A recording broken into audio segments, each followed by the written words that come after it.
கடன் அடைப்பதற்கு கடன் வாங்கி கடன் அடைத்துக் கொண்டிருக்கின்றார்கள். இதெல்லாம் ஒரு நிர்வாகமா? கடன் அடைக்கிறது, கடனை வாங்கி கடன் அடைக்கிறாங்களா?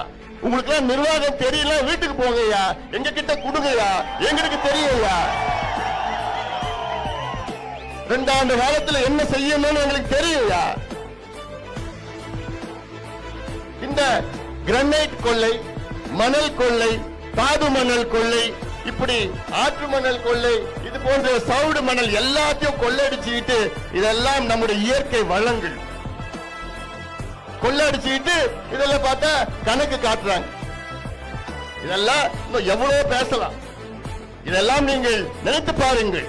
இந்த பகுதி, இந்த மாவட்டத்தில் இந்த பகுதி கிட்டத்தட்ட மா விவசாயிகள் அதிகமா இருக்கின்ற விவசாயிகள், அதாவது கிட்டத்தட்ட 1 லட்சம் ஏக்கர் மா சாகுபடி செய்கின்ற பகுதி இந்த பகுதி. 1 லட்சம் ஏக்கர்.